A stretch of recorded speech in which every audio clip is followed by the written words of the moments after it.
გესწრით. გამარჯობა. დღეს არის 150 დღე პროტესტის. ძალიან მნიშვნელოვანი და საინტერესო ამბავია. მგონი არც არსებობდა ხო ამ ხელა. ამ სიგრძე პროტესტი ადამიანების ჩართულობით და შეუძლებელია რაღაც მიღწევები არ შეაჯამო. მაგრამ და რაღაცნაირად არ დავფიქრდით და არ მოგწონდეს ისაც ხდება რა, მიუხედავად იმისა, რომ კატასტროფა ხდება ჩვენ თავს, ის რომ ჩვენ ეს პროტესტი მაინც მუხტი არ ვარდება და ხალხი ჯიუტად აპროტესტებს იმასაც დაგვემართა დეკემბერში. ეს ძალიან კარგია.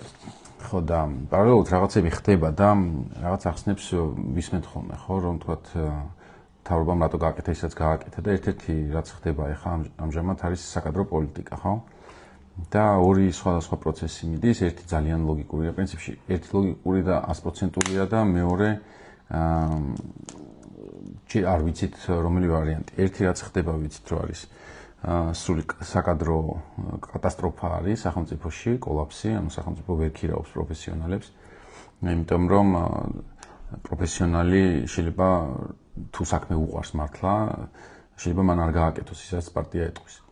ამიტომ მთავარი შესარჩევი კრიტერიუმი არ არის ის საქმისადმი ერთგულება ან რაღაც სიყვარული, არამედ არის მორჩილება.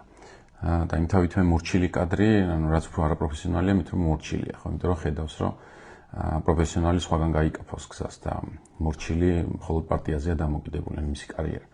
ახლა რაც მუზეუმების გაერთიანების დირექტორად რო დანიშნეს ახალგაზრდა კაცი ვიღაცა, მუზეუმთან ვარ გაული ახლოს. ეს არ არის მარტო იმიტომ რომ საკუთარ ხალხს ნიშნავენ სადღაც, არამედ უბრალოდ წესიერთებს ვერ შეარჩევენ და არავინ არ დათანხმდება. ეს ძალიან კარგი არის, იმიტომ რომ ნიშნავს, რომ ძალიან მალე ეს საკადრო პოლიტიკა გამოიწვევს კოლაფსს სრულს სახელმწიფო სტრუქტურების და შესაბამისი შედეგები მოყვება ამას. ანუ ამ ხალხით სახელმწიფოს ვერ მართავ ერთი სიტყვით რა. რაც შეეხება მეორე პროცესს არის ეს უშუალოდ ძველი კადრების დასანქცირებული ხალხისადმი დამოკიდებულება და აქ არ ვიცი მე ჯერჯერობით მე თან არ მაქვს აზრი. უბრალოდ შემიძლია დავფიქრდე იმაზე რა ხდება და თქვენ თუ დამეთანხმებით ან არ დამეთანხმებით ეგეც საინტერესო იქნება. საერთოდ რაღაცას თუ მოიწერებით ხოლმე კარგია, იმიტომ რომ არ ვარ მიჩეული რომ უბრალოდ საუბრობ და არავის არ ველაპარაკები და ან მეც რა ვიცი. რაღაც უცნაური ხდება, ან თქვა 2007-დან მაქვს Facebook-ი და თქვა 7-დან 12 წლამდე Facebook-ი ზოგადად საჯაროს ვიცი ძალიან ცოცხალი იყო რა, რაღაც ბლოგები იწერებოდა, Facebook-ზე პანიკები იყო ხომ ერთმანეთს ხალხი ეჭვებოდა, მე ამ ჩუბებზე ხალხი საუბრობდა რომ ნახე იმასთან რა ხდებოდა ვოლზე. დღეს ხალხი აღარ მსჯელობს რაღაცნაირად და თლად კარგი არ არის ალბათ ეგ.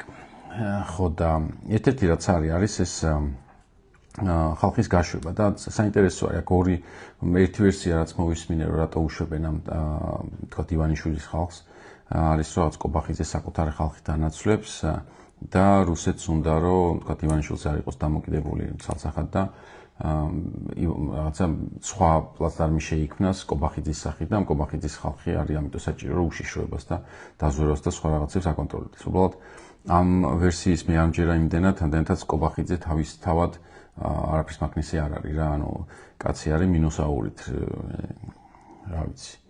ბავშვობაში იყო ესეთი ხუმრობა, კისერზე კალბას კიდევდნენ, ძაღლებს მაინც ვერ ეთამაშათ მაგასთან, ხო და ანუ არანაირი ქარიზმა არ აქვს, არაფერი არ გაუკეთებია, ფსიქოპატი არის ყველა მიცის და საკუთარ ხალხს ეშინია. ეხლა მაგ ივანიშვილს აქვს რა ეს ძველი გადმოყოლილი რაღაცა ის რა მილიონერი, მილიარდერი კაცია საქართველოს სამება აშინათ რაღაც.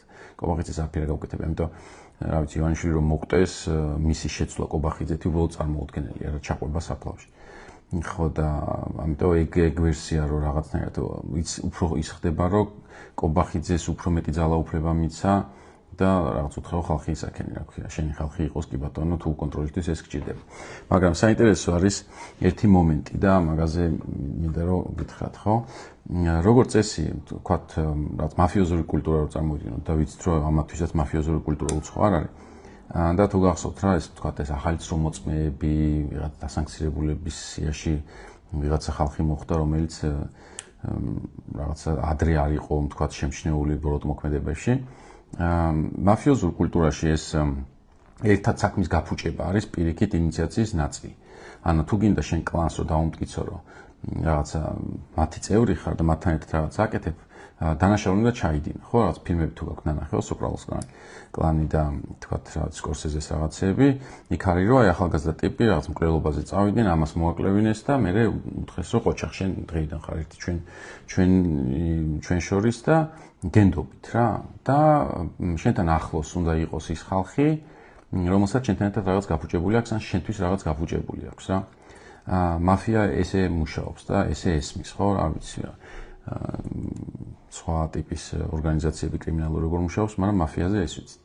ამიტომ ის ადამიანი, ვინც რამე დააშავა, ან შენთან ერთად, ან შენი გულისთვის, ის არის სანდო, გამოცდილი და ის უნდა ყავდეს ძალიან ახლოს და პირიქით არენდობი იმას, ვისაც შენი გულისთვის დანაშაული არ აქვს ჩადენილი. ხო და დაწინაურება მაფიოზურ კლანებში არის, რაც უფრო მეტი აქვს შენთვის გაფუჭებული, მით უფრო სანდო ადამიანი არის, ხო? ეხლა აქ ჩვენთან რაღაცა უცნაურად ხდება, რომ ყველა ვინც დასანქცირდა, ივანიშვილმა გაისტუმრა რა, მოიშორა ძალიან შორს. ანუ ცენტრიდან გადაიყვანა რეგიონებში ფიზიკურად, ანუ ძალაუფლების ცენტრზე არ ვამბობ ამ შემთხვევაში, ზოგი ბათუმში გაუშვა, ზოგი სამეგრელოში გაუშვა, გომელაურს არ ვიცი, დიდი ალბათობით ასევე სადღაც გადაისვრის. ნახოთ რა, უბრალოდ არ ვიცი, ხო? ან თბილისში თუ დატოვებს, ლოგიკის მიხედვით არ უნდა დატოვოს, სხვებს რაც უქნა მაგის მიხედვით და თუ დატოვებს, თბილისში თუ იქნება ფიზიკურად და მართალი იქნები სხვა ყველაფერში თუ ეს გამართდა, მაშინ ცოტა რაღაც დეგენერატიულ იმას მიცემს, პოზიციას მიცემს, ან ძალაუფლებასთან ახლოს მაინც არ იქნება რა. ეხლა ჩვენ ნახეთ უკვე ღარიბაშვილი, რომელიც წავიდა.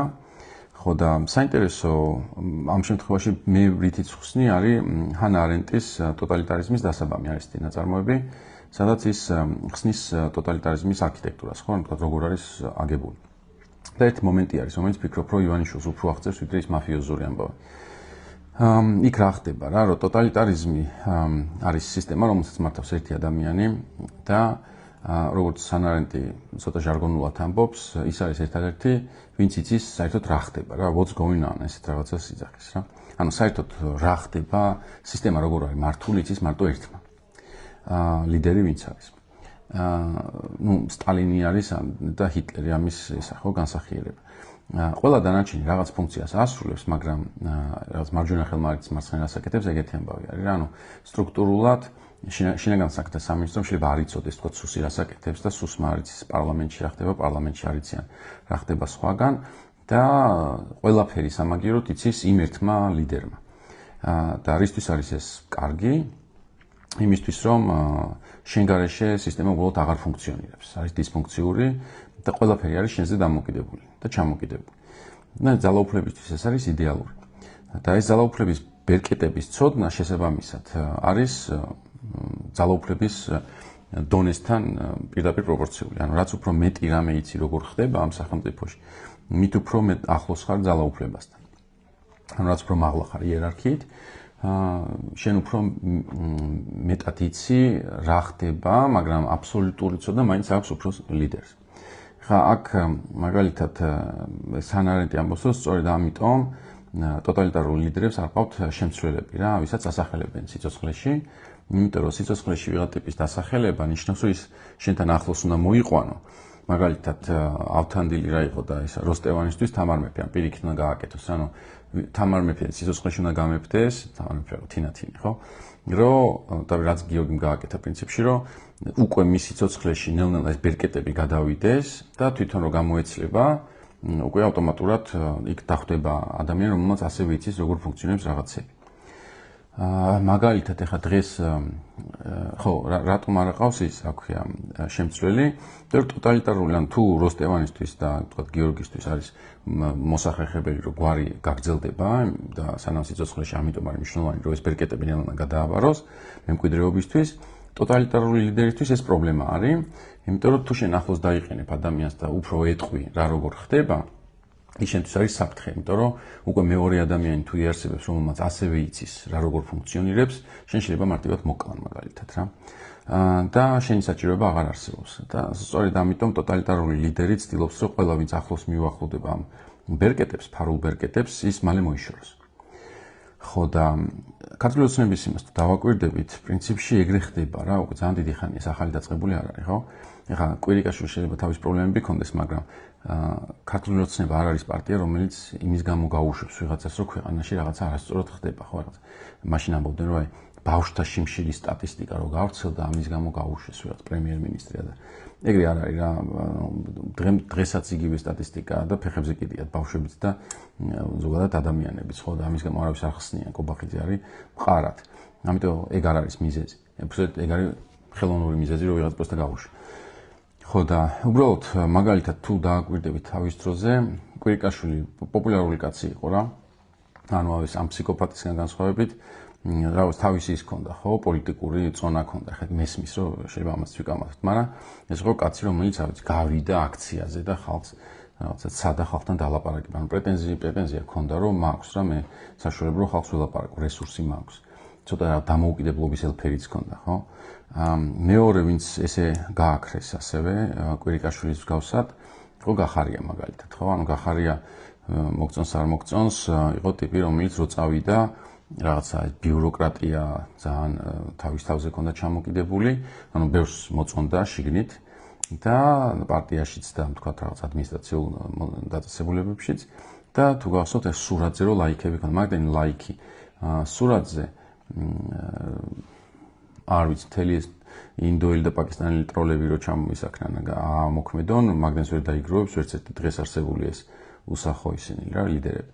ხო და ყველა ვინც კი აი ოდნავ მაინც უახლოვდება რაღაცა პოპულარობას, იმათ აქრობს უბრალოდ პარტია და ეს თუ არის ფილტრი და მაგაზე მეტყველებს, ის გვჩება რაც გვჩება რა. ან რა ვიცი, მდინარაძე, კობახიძის ხვები, აბსოლუტურად რა ვიცი, ერთი გამორჩეული თვისება არ აქვთ, ერთი რაღაცა ხასიათის ის არ აქვს, გარდა იმისა, რომ ეს არის ხალხი, რომელსაც შეუძლია ყველა დამცირება აიტანონ პარტიის მხრიდან, ხო, გამოვლენ ეტყვიან, ალაპარაკებენ, რომ ის სააკაშვილი საქართველოში ტუცკავეცში ეს თუ რაღაც არის და მეორე დღეს გამოვა და იგივე კაცი იტყვის, რომ ხო რა ვიცი, ყოფილა და ერთი არ შეცვება, რომ პარტიამ ათრია რა ჩვეულებრივად. ხო, ამიტომ ეს ერთი ნიუანსია. და მეორე რაც არის საინტერესო, აქ ვინაიდან და თუ ესე არის, რომ უფრო ტოტალიტარული პარანოიდალური ლიდერი ვით აზროვნებს ივანიშვილი, ამ შემთხვევაში შენ მაფიოზისგან განსხვავებით ბოროტებაში დამტკიცებული ერთგულება კი არ გჭირდება. ყველა არის შენთვის საფრთხე, ანუ რაც უფრო დაზარალებული ხალხი ყავს გარშემო, მით უფრო დიდი არის საფრთხე, რომ ვიღაცა გადაგაგდებს, ანუ ეს შიში უფრო აქვს რა მაფიოზისგან განსხვავებით რა. ხო და შესაბამისად, ეხა ვინც დასანქცირებული არის, ეგენი ივანიშვილისთვის უფრო საფრთხეს წარმოადგენენ, იმიტომ რომ ეს არის ხალხი, რომელიც მის გამო დაზიანდა. და შესაბამისად აქვთ მიზეზი, რომ უღალატო. ისევ მაფიოზური ცნობიერება ესე არ უყურებს, რომ ხო ერთად დავაშავეთ და მაშინ მივაწვევით ბოლომდე. და პარანოიდალური ცნობიერება უყურებს, რომ რახან ჩემს გამო თვითონ დაზიანებულია, ესე იგი მოტივი აქვს, რომ მიღალატოს და მომკლას რა. ან ჩამომაცილოს, ან გამყიდოს. მაგალითად, სირაძეს შემთხვევა არის, ხო, საინტერესო ახალგაზრდა კაცია, პოლიციელი არის, ვაღიაროთ, რა ვიცი, მთავრობა რო შეიცვალოს, დიდი ალბათობით, რა ვიცი, სისტემაში დარჩებოდა ყოველ შემთხვევაში აქამდე, სანამ პოლიციის სისტემი შიგნით იყო, იმიტომ რომ პოლიცია თავისებური სტრუქტურა არის, ყოველთვის შეიძლება თქვა, რა ვიცი, ბრძანებას ასრულებს, შეიძლება, რა ვიცი, პოლიციის უფროსი არ ყოფილიყო, მაგრამ სისტემა შეიძლება დარჩენილიყო, რაც სრულიების შემთხვევაში. ეხა ისე გააფუჭა ივანიშვილმა, გარდა იმისა, რომ დასანქცირებული არის, რაღაც გუბერნატორის თანამდებობაზე გადაისტუმრა რა, ანუ სისტემაშიც არ დატოვა, რაც უცნაური არის, იმიტომ რომ წესით კარიერულ პოლიციელს სისტემაში დარჩენა ურჩევნია, ხო? ხო და ზუსტად მაგაზე მეტყველებს, რომ ალბათ მისი სისტემაში დარჩენა ნიშნავს, რომ ივანიშვილს ყავს კაცი, რომელიც არის გაბრაზებული და თუ ის სისტემაში დარჩება, ის შეიძლება გახდეს ინფორმატორი, მაგალითად რა. და ამიტომ ჯობია იყოს შორს. ხო და ეს უცნაური მოდელი არის მართვის. უფრო მეტი ადამიანი უნდა ჩამოშორდეს დღევანდელ ცენტრს, რომ დადასტურდეს, რომ ეს ესე არის და მაგ პრინციპით იმართება რა დღევანდელი სახელმწიფო და ეს ერთდროულად კატასტროფა არის, რა თქმა უნდა, იმიტომ რომ პარანოიდალური ტიპი რო გმართავს, ზოგადად არ არის კარგი, მაგრამ ვიცით რომ ეგრე არის და ამიტომ ეს უბრალოდ ერთ-ერთი მტკიცებულება იქნება დანარჩენი. მეორე ის რომ ტოტალიტარული აზროვნების ცნობიერების მატარებელია და ცდილობს რომ ეს ბერკეტებთან არავინ არ მიუშვოს საერთოდ, ხო? და კარგი რატომაც არის ის რომ თუ ის ესე წირავს ყველას ვინც მისთვის ამის გააკეთეს, წარმოიდგინეთ ისე მაფიოზურ იმას რომ დაუბრუნდეთ ცნობიერებას, ყველა ვიღაცა ვინც ახალი შედის ამ სისტემაში და ბოსისთვის რაღაცას აფუჭებს, ვიღაცას კლავს ან ატერორებს, იმას რომ მე ბოსი იშორებდეს.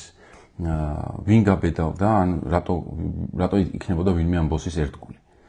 ხო და ეხა ამ სიტუაციაში ვფიქრობ, რომ ყველა დანარჩენი, ვინც მომავალში აპირებს, რომ ან დასანქცირდეს, თავი შეყოს სადღაც, ან ხალხი აწამოს და დაუმტკიცოს ასე ივანიშვილს თავისი ერთგულება, მისთვის ეს გაკვეთილი არის უკვე არსებულად ამ დასანქცირებული ხალხის არსებობა, იმის რომ სისტემა პირიქით კი არ დააწინაურებს მათ, გადაუგდებს რაღაცა თანამდებობას, სადღაც რაღაცა ხელფას მოუჭრის, შეიძლება ტყეაჩუქოს და იქ იქნება მთელი მისი გამომუშავება. ანუ ის კი არ იქნება, რომ შენ ამ ერთგულების დამტკიცებით მერე გუნდის განუყოფელი ნაწილი ხდები, რომელიც მთელი უსასრულობა საქართველოს ხელში ჩაიგდებს რა. არამედ უბრალოდ იმას ნიშნავს, რომ შეგასრულებინეს რაღაც ცუდი საქმე და გაგიშვეს. ხო და ეს ძალიან კარგი არის, იმიტომ რომ შესასრულებელი სიბინძური კიდევ ძალიან ბევრია გასაკეთებელი. და რაც უფრო ესე იგი მერყევი ხალხი იქნება აქ, ანუ ის ხალხი, ვისაც რწმენა აღარ ექნება, რომ სისტემა მას რეალურად დააჯილდოებს, ეს უკეთესი არის. რა ყოველ შემთხვევაში პოლიციაში ალბათ დიდი ალბათობით ეხა ყველა მაგას ლაპარაკობს, რომ რა ვიცი, კაცმა თავი გაყო სანქციებში, აქ თბილისში ხალხი თვალებს ხუჭავდა, როცა მის წინ ვიღაცებს ხოცავდნენ და გაუშვეს გუბერნატორად. ანუ პოლიციელებმა იერარქიულად ხო იციან, რომ აქ კაც დაწინაურება ეკუთვნოდა და რა გუბერნიაში გადაყვანა, ხო, სადღაც. ხო და იმაში რეგიონში. ხო და შესაბამისად ეგ ძალიან კარგი არის. პრინციპში ეს არის და ეს. კარგი, ყველაზე კარგი ამ ყველაფერში არის ის, რომ ესეთი ტიპის სისტემები იმ ადამიანთან ერთად თავდება, რომელიც ამ ბერკეტებს ფლობს. და მაგიტო იყო, რომ სტალინის გარდაცვალების მერე შეუძლებელი გახდა სისტემისთვის გაგრძელება, იმისაც სტალინმა გააკეთა და აუცილებელი გახდა ხრუშოვისთვის, რომ მართლა რევოლუცია მოეწყო და სტალინი გამოეშავებინა და დაეწყევლა და პიროვნების კულტი და მთელი მისი ხალხი მიეხრიტა რა, ბერია და ვიღაცები, ხო? დაახლოებით ესე უნდა წარმოიდგინოთ, რომ ჩვენთან რო არის საუბარი, რომ პუტინი არ იქნება, სხვა იქნება, არ არის მასე რა, იმიტომ რომ ვინც არ უნდა მოვიდეს პუტინის მერე, იმას მოუწევს ან პუტინზე უარესი იყოს, რა ჩააჭიროს ბოლომდე რა, ან იყოს პუტინზე ბევრად უფრო სუსტი და მე ვფიქრობ, რომ ბევრად უფრო სუსტი უფრო სწორი ვერსია რაც იქნება რა. იმიტომ რომ მაგალითად ერთადერთი ვინც იცის კადიროს როგორ უნდა ელაპარაკოს არის პუტინი. პირადი ლოიალობა აქვს რა. და სხვა მარიცის, არც მისმა ნარიშკინმა და არც ვიღაცამ, ეხლა იმას კადიროსთან ურთიერთობა უშუალოდ მისი კადრი არის რა. ის ბერკეტი არის პუტინის ბერკეტი და არა რუსეთის პრეზიდენტის ბერკეტი რა. იმიტომ რომ ეგეთ სისტემაში როგორც აღწერე, უშუალოდ პიროვნების ბერკეტები უფრო ქმედითია ვიდრე სტრუქტურები და სისტემები. ხო და ზუსტად იგივე არის აქ რა, რომ იმის შიში რომ აი ბიძინა არ იქნება, სხვა იქნება, თუ მართალი ვარ, არ უნდა კონდეს, იმიტომ რომ მასთან ერთად დასრულდება აბსოლუტურად ყველაფერი და ეს შეიძლება თვითონ ვერ ხვდებოდეს, მაგრამ თუ ის აღწერა, რომელიც ახლა გავაკეთე, სწორი არის, ეს გარდაუვალად ესე იქნება და უფრო უნდა გავიმყაროთ იმის რწმენა, რომ სისტემა ის კი არ არის, რა ქვია, ყოვლის შემძლე და უშიშარი, არამედ აი ესეთ გამოვლენებში ჩანს ზუსტად მისი მოწყვლადობა, ხო და ამიტომ ჩვენი იმედი, რომ ყველაფერი ისე იქნება, როგორც ჩვენ გვინდა, უფრო დიდი უნდა იყოს, ვიდრე აი უიმედობის ჟამს ხანდახან რომ შემოგიტევს ხოლმე. ეგ არის და ეგ, არ ვიცი, თუ მეთანხმებით ლაიქ, თუ არა და share. არ ვიცი, ყოველ შემთხვევაში კარგი იქნება, რომ ეს ამაზე ვიმსჯელოთ, იმიტომ რომ აღწერებში არ უნდა წავაგოთ რა, ანუ აღწერები არის იმედის მომცემიც, მაგრამ აღწერები არის ასევე იმედის წამფრთმევიც რა და სწორი აღწერა, ვფიქრობ, რა დიაგნოსტიკის ამბავში დაგვეხმარება, რომ რაც გამოსავალზეც ვფიქროთ და ფსიქოლოგიათაც მყარად ვიყოთ და უფრო მზად ვიყოთ იმ ბრძოლისთვის, რაც გველის, რომელიც არ იქნება არც მოკლე და არც უმტკივნეულო, ხო? ასე რომ, ნახოთ რა იქნება. მადლობა, რომ მისმენთ.